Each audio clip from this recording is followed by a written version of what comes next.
Assalamualaikum warahmatullahi wabarakatuh. Alhamdulillahirabbil alamin. Wassalatu wassalam ala asyrafil anbiya'i wal mursalin sayyidina Muhammad wa ala alihi wa ashabihi wa man tabi'ahum bi ihsanin ila yaumiddin. Amma ba'd. Qala Rabbuna jalla wa ala fi kitabihil karim wa huwa asdaqul qailin. A'udzu billahi minasy syaithanir rajim. Ya ayyuhalladzina amanu ittaqullaha haqqa tuqatih wa la tamutunna illa wa antum muslimun. Amma ba'd, fa inna asdaqal hadithi kitabullah wa khairal hadi hadi Muhammadin sallallahu alaihi wasallam wa syarral umuri muhdatsatuha fa inna kulla muhdatsatin bid'ah wa kulla bid'atin dhalalah wad dhalalatu ahluha finnar. Ma'asyiral muslimin wal muslimat, a'azakumullah. Alhamdulillah, kita kembali untuk melanjutkan pembahasan kita membahas kitab Manhajus Salikin wa Tawdih Al-Fiqh fid Din li Fadilati Syekh Abdurrahman bin Nasir As-Sa'di rahimahullah. Kita sekarang masih berada dalam pembahasan rincian tata cara salat. Di pertemuan kali ini kita masuk di bagian kelima di rincian tata cara salat. Terakhir kita membahas pembahasan yang ada di halaman ke-83 bahwa Syekh Abdurrahman bin Nasir As-Sa'di rahimahullah terakhir membahas terkait dengan rukun-rukun salat. Baik rukun salat yang terkait dengan qauliyah ucapan ataupun rukun salat yang terkait dengan fi'liyah. Dan kita telah simpulkan bahwa rukun-rukun salat baik ucapan ataupun perbuatan, gerakan, maka itu ada 13. Dan kata beliau di sini rahimahullah di poin ke-111 di halaman 83 dari buku cetakan dari Ibnul Jauzi, buku Ad-Dalil ala Manhajis Salikin. Kata beliau, wal baqi af'aliha arkanun fi'liyah. Sisanya, maksudnya yang tidak disebutkan dalam rukun, maka itu adalah kewajiban-kewajiban salat. Ya. Wa baqi af'aliha arkanun fi'liyah. Yang sisa dari perbuatan itu semuanya rukun-rukun fi'liyah kecuali. Nah, ini kecuali maksudnya di sini pembahasan wajib-wajib salat. Pembahasan wajib-wajib salat. Jadi rukun salat sudah jelas ada 13. Kemudian wajib-wajib salat. Pembahasan kita di malam hari ini terkait dengan wajib-wajib yang ada pada salat. Beliau mengatakan di sini, yang pertama, at-tasyahhud al-awwal. Tasyahud awal. Tasyahud awal. Fa innahu min wajibatis salat. Sesungguhnya tasyahud awal itu dari wajib-wajib salat. Ini sudah kita bahas bahwa tasyahud yang merupakan rukun salat itu tasyahud akhir.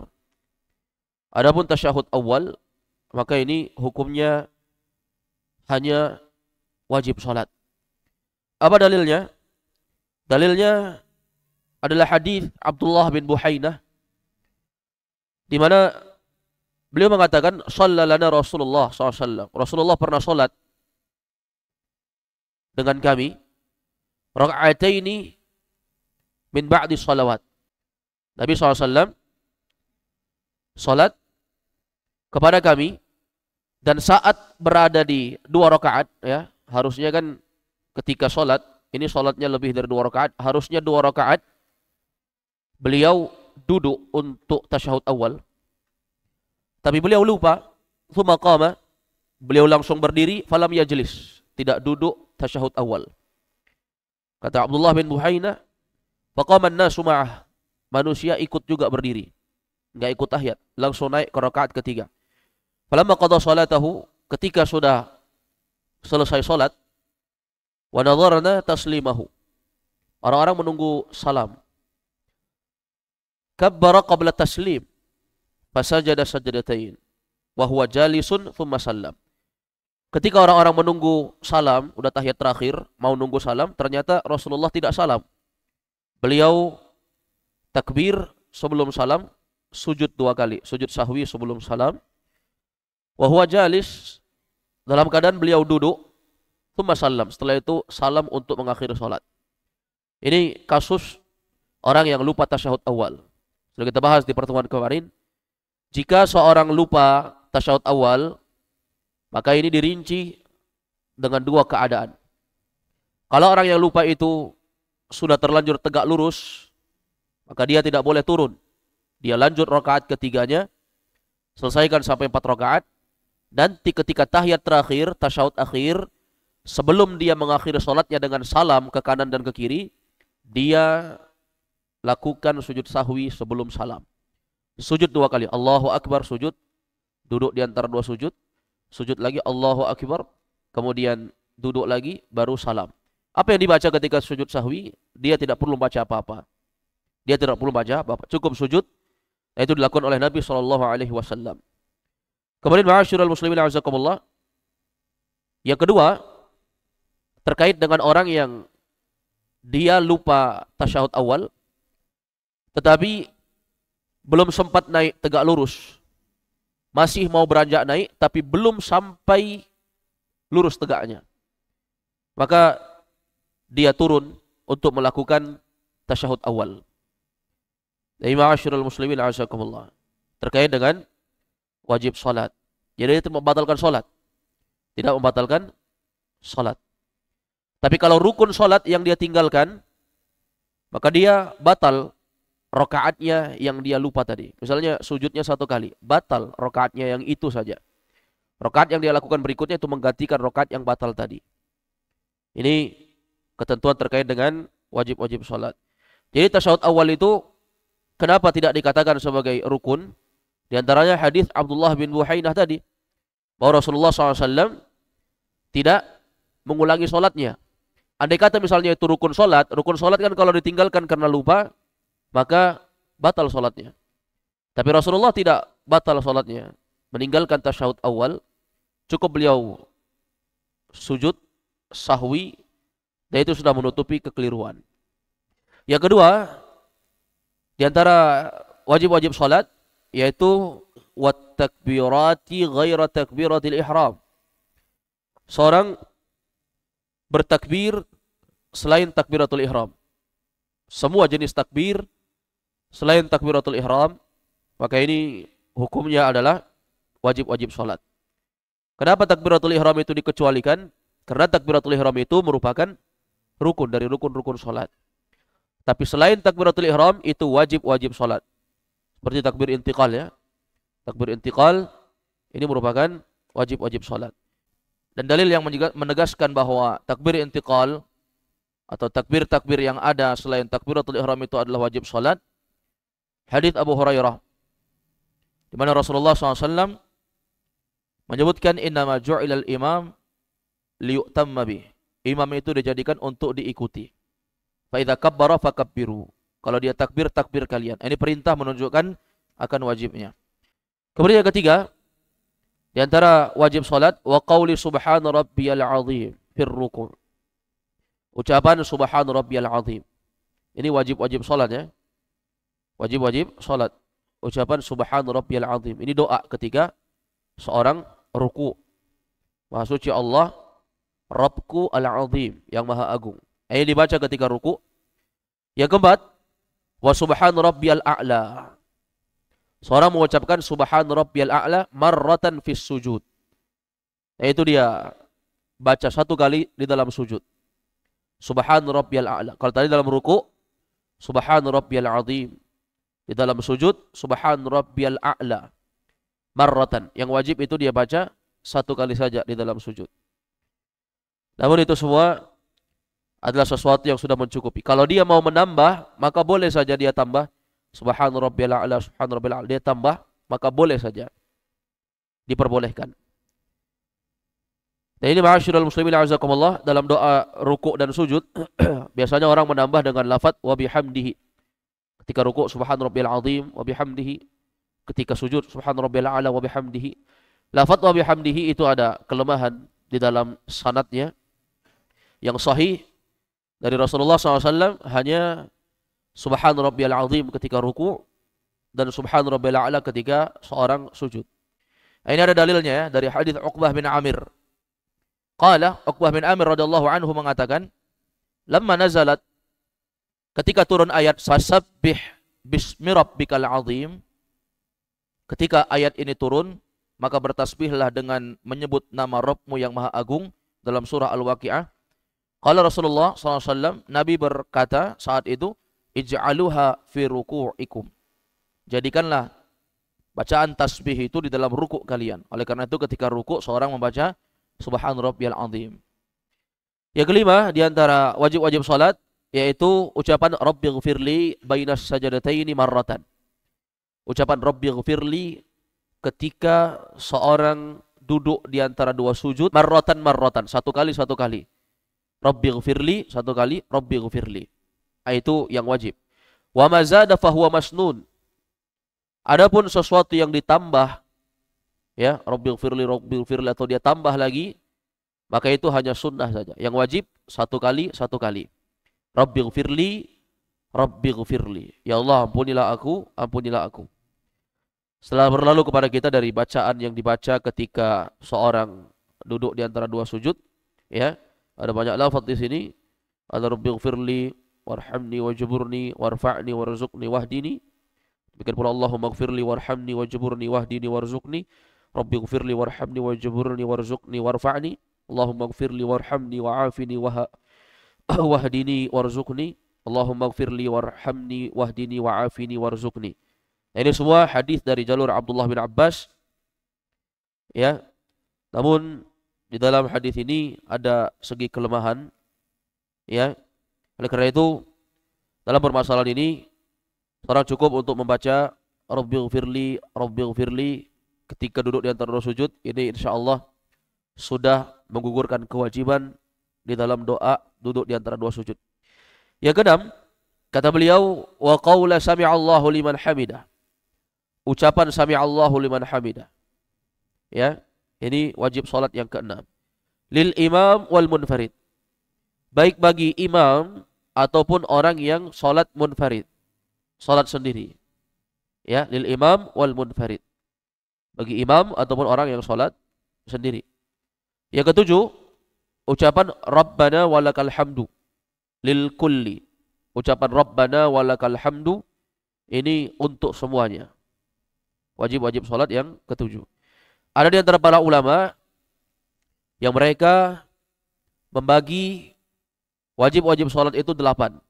Kalau tadi kan kita sebutkan 7. Yang pertama tasyahud awal, takbiratul ihram, ucapan subhanallah azim ketika ruku, subhanallah a'la ketika sujud, rabbighfirli ketika duduk di antara dua sujud, ucapan sami'allahu liman hamidah, kemudian Rabbana walakal hamdu 7.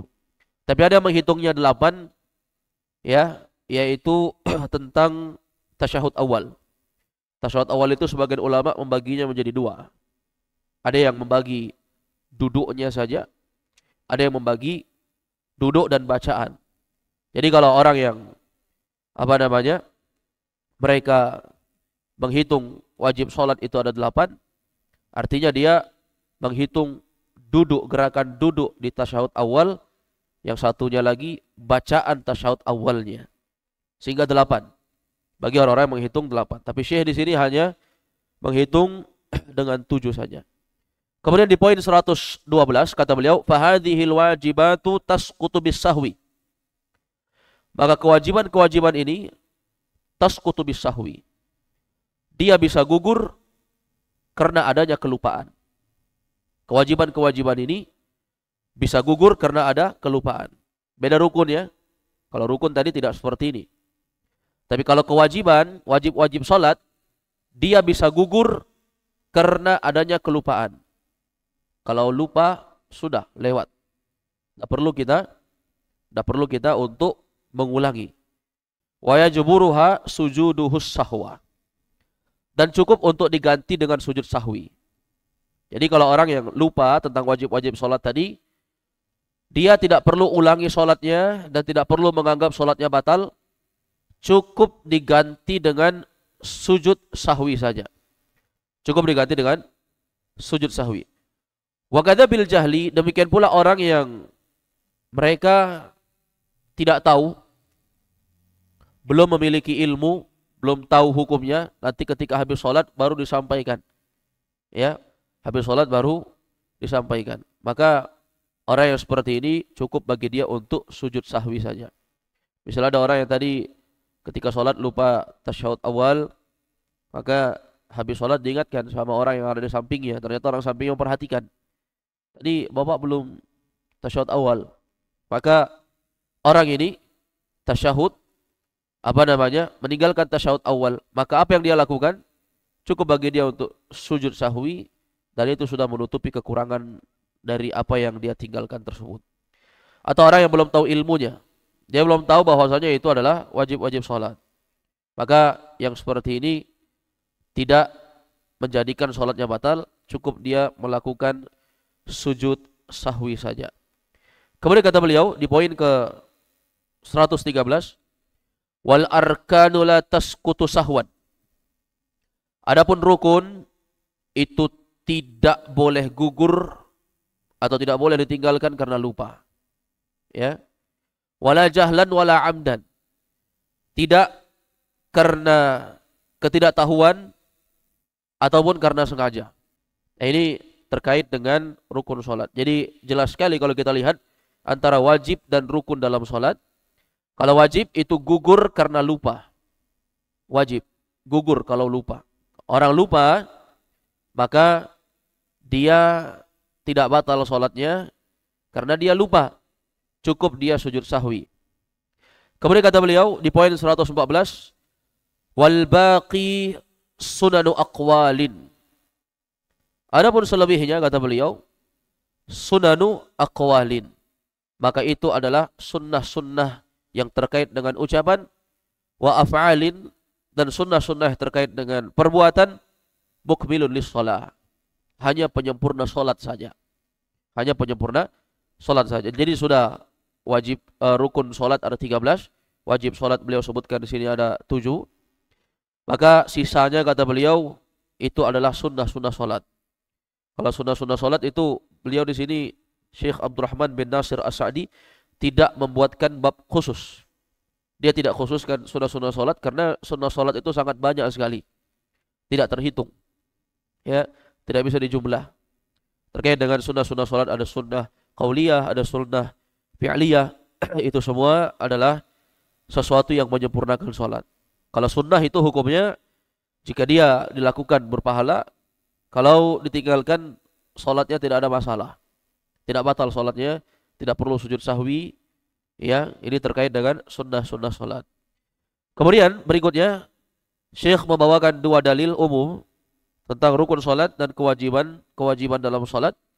Dan dua dalil ini adalah landasan utama dalam permasalahan salat. Yang pertama beliau bawakan hadis dari Abu Hurairah, ya, riwayat Imam Al-Bukhari, Imam Muslim. Yang kedua beliau bawakan hadis dari Malik bin Huwairith, riwayat Imam Bukhari, Imam Muslim juga. Ini tumpuan hadis-hadis yang membahas tentang wajib-wajib salat, sunnah-sunnah salat atau wajib-wajib salat dan rukun-rukun salat. Yang pertama dibahas ini hadis Abu Hurairah, anna Nabiya sallallahu alaihi wasallam annahu qala. Rasulullah SAW beliau bersabda. Ini hadis nasihat untuk orang yang ada di dalam hadis, yaitu musii'us shalah. Hadis masyhur terkait dengan orang yang salatnya salah-salah. Ya, salah seorang sahabat Rasulullah SAW yang bernama Khallad bin Rafi'. Khallad bin Rafi'. Laki-laki ini salat dan ditegur oleh Rasulullah bahwa salatnya itu rusak, salatnya itu tidak karu-karuan, sehingga Rasulullah suruh ulangi salatnya. Maka sampai kali yang ketiga dia melakukan salat, Rasulullah tetap suruh ulangi. Maka akhirnya dia meminta untuk diajarkan salat yang benar. Maka Rasulullah mengatakan, "Idza qumta ila shalah fa asbighil wudu." Apabila engkau melakukan salat, fa asbighil wudu, fa asbaghil wudu. Sempurnakanlah wudu. Jadi kalau salat, jadi wudu dulu. Jangan ketika salat seorang tidak berwudu. Dan wudu ini merupakan syarat sahnya salat. Ya. dia bersih dari hadas. Kalau dia hadatnya hadas kecil, cukup dengan berwudu. Kalau hadatnya hadas besar seperti junub, janabah, maka dia wajib untuk mandi wajib. Orang-orang yang melakukan sholat subuh, walaupun 1000 kali dia ulangi, tetap sholatnya tidak sah ketika dia di malam hari sudah junub, kemudian dia tidak mandi wajib di subuh hari sebelum sholat subuh. Baik. Jadi kata Nabi SAW, kalau sholat, wudu dulu, perbaiki wudu. Setelah itu apa? Thumma istaqbilil qiblata. Setelah itu menghadaplah ke arah kiblat, fakabbir. Dan bertakbirlah. Setelah itu apa? Menghadap kiblat dan bertakbir. Thumma qra' ma tayassara ma'aka minal Qur'an. Kemudian bacalah apa yang mudah dari Al-Qur'an. Jadi ini dalil tegas menunjukkan kepada kita bahwa seorang yang sholat itu baca yang mudah-mudah saja. Jangan baca yang sulit-sulit, mempersulit diri sendiri. Walaupun seorang muslim itu harus senantiasa memperbaharui dan memperbaiki dirinya, ya, dia memperbanyak hafalan Al-Qur'annya. Tapi ketika dia sholat, pilih bacaan yang mudah-mudah. Jangan memaksakan diri memilih surat-surat yang sulit, apalagi niatnya untuk dipuji oleh orang, maka ini tidak dibutuhkan. Cukup dia pilih apa yang mudah, itu sudah cukup. Dibandingkan tatkala dia memilih surat-surat yang sulit, yang panjang-panjang, akhirnya ya bacaannya salah dan tidak karu-karuan, apalagi bacaan tersebut tidak dihafal oleh makmum, tidak tahu apa yang harus dia lakukan. Maka ini membuat sholatnya rusak nanti. Jadi baca yang mudah saja. Tsummarka hatta tatma'inna raki'an. Setelah engkau baca bacaan yang mudah, tsummarka, Rasulullah perintah ini. Kemudian rukuklah hatta tatma'inna raki'an, sampai engkau tenang, tumakninah dalam rukuk. Nah ini telah kita bahas terkait dengan tumakninah, bahwa tumakninah ini termasuk dari salah satu rukun dari rukun-rukun salat, bahwa seorang yang salat itu harus tumakninah dalam rukuk. Apa artinya tumakninah? Apa artinya tumakninah? Dia melakukan gerakan salat sesuai dengan porsinya. Kalau rukuk bagaimana porsinya? Sampai lurus punggungnya dengan kepalanya. Itu namanya sesuai dengan porsinya. Walaupun sebentar dia lakukan, itu sudah tumakninah namanya. Ada orang yang ketika rukuk belum lagi lurus punggungnya, dia sudah berdiri. Nanti ketika i'tidal, bangkit dari rukuk, belum lagi sempurna lurus berdirinya, masih setengah antara rukuk dengan berdiri, kemudian dia langsung turun untuk sujud. Ini namanya tidak tumakninah. Jadi ketika sholat, maka seorang harus tumakninah di dalam rukuk, ya, dan di dalam segala gerakan-gerakan sholat. Tsumma rfa' hatta ta'tadila qa'iman. Kemudian setelah itu irfa', angkat kepala, yaitu i'tidal, hatta ta'tadila qa'iman, sampai engkau berdiri lurus, i'tidal, sampai berdiri lurus dalam i'tidal. Tsumma sujud hatta tatma'inna sajidan. Kemudian sujudlah sampai engkau tumakninah dalam sujud. Tumakninah dalam sujud ya, dia betul-betul sempurna. Ada berapa anggota yang harus tersentuh di di lantai? Ada berapa anggota? Ada 7. Sab'atu a'zam. Ada 7 anggota yang harus tersentuh. Yang pertama al-jabhah, kening, jidat, itu harus tersentuh sekaligus hidung, ya, itu 1. Yang kedua apa? Telapak tangan kanan. Yang ketiga telapak tangan kiri. Yang keempat lutut kanan. Yang kelima lutut kiri. Yang keenam ujung jari bagian kanan, bagian kaki. Kemudian yang ketujuh ujung jari kaki bagian yang kiri. Ini 7 harus tersentuh. Jangan kalau dia sujud, ketika sujud belum lagi sempurna, belum 7-7-nya menyentuh, dia sudah bangkit. Ini kekeliruan sebagian orang. Belum selesai dia berdoa, misalnya sujud, ya, subhan rabbiyal a'la, dia baca. Ketika dia baca bacaan sujud, kadang dia masih baca subhan rabbiyah, langsung dia gerak a'lanya nanti ketika duduk di antara 2 sujud. Nah, itu keliru, ya. Jadi berikan porsinya, gerakan-gerakan itu lakukan sesuai dengan porsinya. Itu disebut dengan tumakninah. Kemudian kata Syekh di sini, kata Nabi SAW, "Tsumma if'al dzalika fi shalatika kulliha." Lakukanlah semua gerakan-gerakan yang aku ajarkan tadi di dalam salatmu semuanya. Ini hadis muttafaqun alaih. Wa qala sallallahu alaihi wasallam, dan Rasulullah SAW bersabda, "Shallu kama ra'aitumuni usalli." Ini hadis Malik bin Huwairith. Rasulullah SAW bersabda, "Shallu kama ra'aitumuni usalli." Salatlah kalian sebagaimana kalian melihat aku salat. Jadi kita salat sebagaimana kita melihat Rasulullah salat.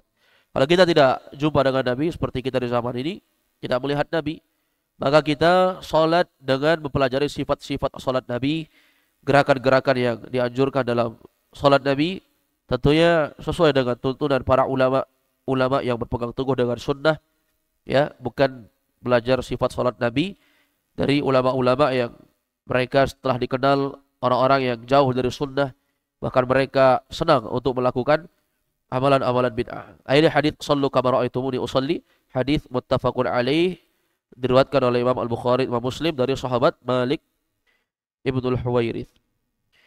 Kemudian ma'asyiral muslimin a'azzakumullah, kita masuk dalam pembahasan yang baru di malam ini.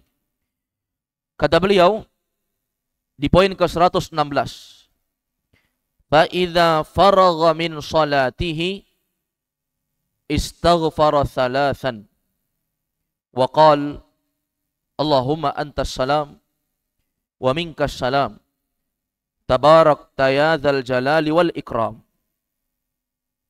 Kata Syekh di sini, wa idza faragha min salatihi, apabila seorang itu telah selesai melaksanakan salat, sudah selesai sampai salam, dan dia pun sudah paham mana rukun-rukun salat, mana wajib-wajib salat, dan mana sunnah salat, maka selesai salat, yang pertama dia lakukan istaghfara thalathan. Dia beristighfar sebanyak 3 kali. Astaghfirullah, astaghfirullah, astaghfirullah. Dia beristighfar sebanyak 3 kali.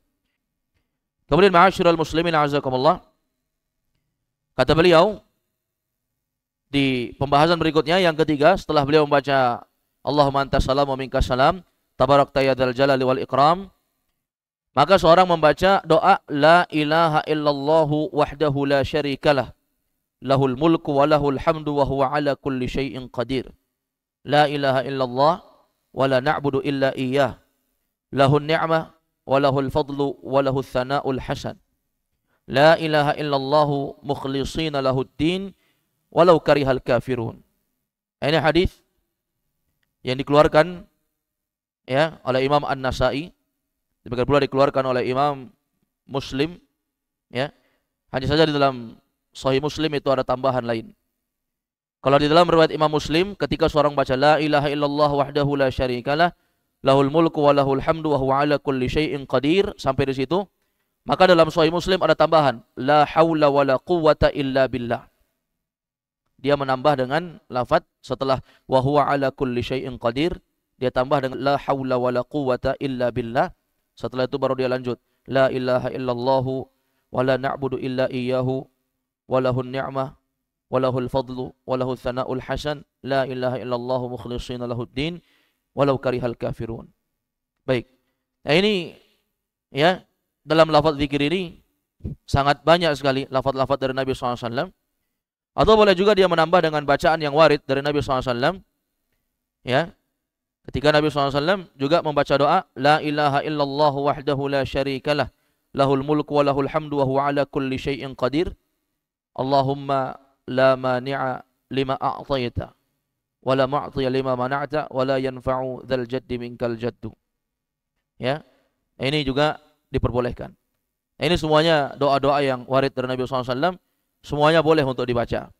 Kemudian yang berikutnya, yang keempat, kata beliau, seorang mengucapkan setelah zikir-zikir yang tadi, seorang mengucapkan subhanallah walhamdulillah wallahu akbar thalathan wa thalathin. Seorang mengucapkan subhanallah walhamdulillah wallahu akbar sebanyak 33 kali. Nah, ini ada 2 kaifiat ini dalam mengucapkan zikirnya ini. Boleh kita ucapkan langsung 3, subhanallah walhamdulillah wallahu akbar, yaitu dihitung 1. Nah, itu diulangi sebanyak 33 kali. Boleh juga dengan kaifiat kedua, yaitu diputus-putus satu-satu. Subhanallah, subhanallah, subhanallah sampai 33 kali. alhamdulillah, alhamdulillah, alhamdulillah sampai 33 kali. Allahu Akbar, Allahu Akbar, Allahu Akbar sampai 33 kali. Sudah? Ini boleh dalam dua kaifiat. Boleh langsung menggabung 3. Subhanallah, alhamdulillah, Allahu Akbar 1. Dia ulangi lagi subhanallah, alhamdulillah, Allahu Akbar 2 sampai 33 kali. Atau boleh dia putus-putus menjadi satu-satu. Itu diperbolehkan juga. Setelah itu apa? Wa yaqul, kata Rasulullah setelah dia membaca itu, kalau dia baca 3 lafaz ini, subhanallah 33 kali, alhamdulillah 33 kali, Allahu Akbar 33 kali. Berarti 33 kali 3, karena lafaznya di sini 3, subhanallah, alhamdulillah, Allahu Akbar. Berarti totalnya 99. Wa yaqul, kata Rasulullah SAW, setelah itu apa? Setelah itu ucapkan la ilaha illallah. Ucapkan la ilaha illallah wahdahu la syarikalah, lahul mulku wa lahul hamdu wa huwa ala kulli syai'in qadir, tamamal mi'ah, sehingga genaplah menjadi 100. Kalau seorang membaca ini, kata Rasulullah SAW, ya, kalau dia membaca ini, maka dipastikan oleh Nabi, ghufirat khatayahu wa in kanat mithla zabadil bahr, akan dihapuskan, diampuni dosa-dosanya walaupun sebanyak buih yang ada di lautan. Walaupun sebanyak buih yang ada di lautan. Kalau dia zikir membaca doa tadi, ya, dihapuskan dosanya walaupun sebanyak buih yang ada di lautan. Allah akan hapuskan. Dan banyak lagi lafaz-lafaz yang lain dari doa-doa zikir, diantaranya membaca ayat kursi yang Rasulullah SAW, barang siapa yang melakukan zikir kemudian membaca ayat kursi selepas selesai sholat, dan dia rutinkan itu membaca ayat kursi, maka tidak ada penghalang antara dia dengan surga kecuali kematian. Paham ini ya? Tidak ada penghalang antara dia dengan surga. Artinya apa? Seorang hamba yang mengucapkan itu ketika dia selesai sholat membaca ayat kursi, maka tidak ada penghalang antara dia dengan surga. Jadi dia dengan surga tidak ada penghalangnya kecuali kematian. Jadi kematian yang menjadi penghalang. Kalau sudah mati, dia akan mendapatkan nikmat surga itu. Ini ma'asyiral muslimin a'azakumullah. Demikian pula yang boleh dibaca yaitu 3 qul. Ya, ini juga warid dari Rasulullah sallallahu alaihi wasallam. Atau ketika dia berada di waktu subuh, maka dia membaca doa zikir pagi. Kemudian tatkala dia di waktu sore, di waktu habis selesai salat asar, dia menambah dengan bacaan-bacaan zikir di waktu petang. Ini ma'asyiral muslimin a'azakumullah. Kemudian di poin ke-117, ini pembahasan terkait dengan salat sunnah rawatib. Kata beliau, war-rawatibul muakkadatu tabi'atu lil maktubati 'ashrun. Adapun salat sunnah rawatib, salat sunnah yang menyempurnakan amalan wajib, itu al-muakkadah, sesuatu yang sangat ditekankan, at-tabi'atu lil maktubati 'ashrun. Yang mengikuti salat wajib itu ada 10. Ada 10 salat sunnah rawatib yang mengikuti salat wajib. Nah, ini gunanya untuk apa? Untuk menyempurnakan kekurangan-kekurangan kita dalam salat. Wa hiyal madhkuratu fi hadits Ibnu Umar radhiyallahu anhu wa annahu qala hafidtu an Rasulillah SAW 10 rakaat. Yaitu hadits yang disebutkan dari hadits Abdullah bin Umar. Semoga Allah meridhai keduanya.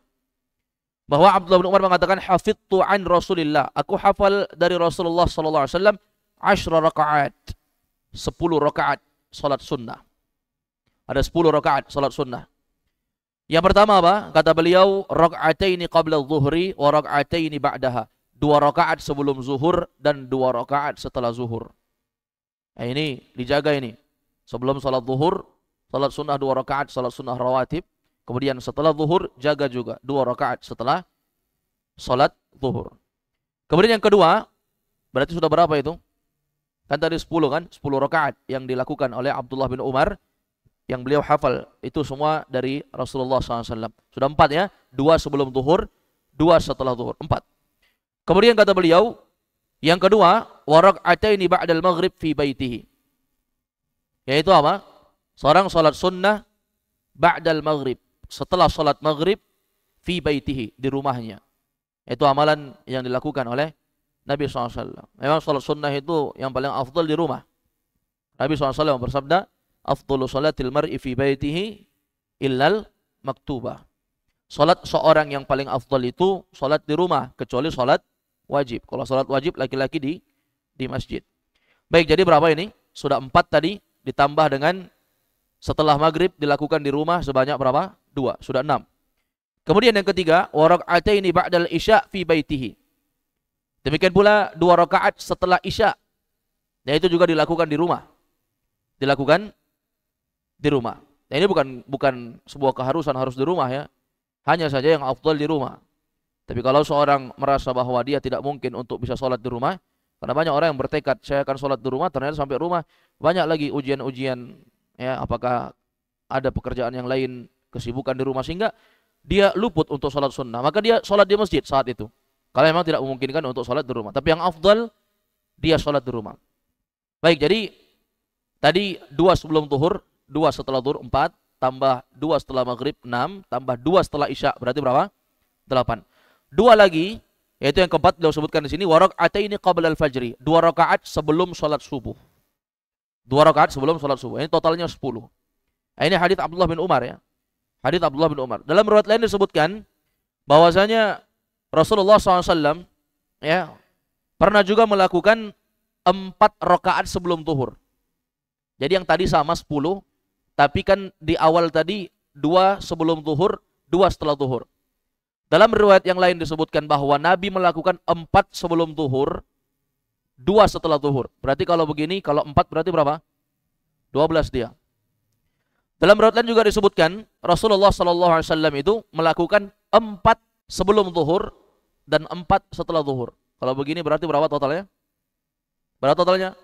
14. Dan dalam riwayat lain juga disebutkan Rasulullah SAW beliau salat sebelum asar 4 sebelum asar. Nah, ini berdasarkan hadis yang lain. Rasulullah bersabda, rahimallahu imra'an shalla qabla al-'asri arba'an. Ya, semoga Allah merahmati seorang hamba yang dia salat sebelum asar 4 rakaat. Nah, ini banyak lafaz dari Nabi SAW ya. Jadi macam-macam salat sunnah itu sangat banyak sekali. Nah, itu salat-salat sunnah rawatib yang dilakukan dan dianjurkan oleh Rasulullah Sallallahu Alaihi Wasallam. Dan masih banyak salat sunnah yang lain. Seorang boleh menambah dengan salat sunnah wudu, selesai wudu. Demikian pula salat sunnah tahiyatul masjid. Demikian pula salat duha. Kalau dia melaksanakan salat wajib saja, satu hari ada 17 rakaat, ditambah dengan salat sunnah, ya, paling sedikitnya minimal 10 rakaat dia lakukan. Tambah lagi dengan salat-salat yang lain, salat duha, salat witir kalau berada di malam hari, ya, salat sunnah wudu, tahiyatul masjid. Itu amalan-amalan sunnah itu sangat banyak sekali. Kita tidak perlu untuk menambah-nambah dengan amalan-amalan yang lain, ya, amalan-amalan yang tidak dianjurkan oleh agama kita. Karena yang ada saja itu sebenarnya kalau kita jaga itu sudah sangat banyak sekali.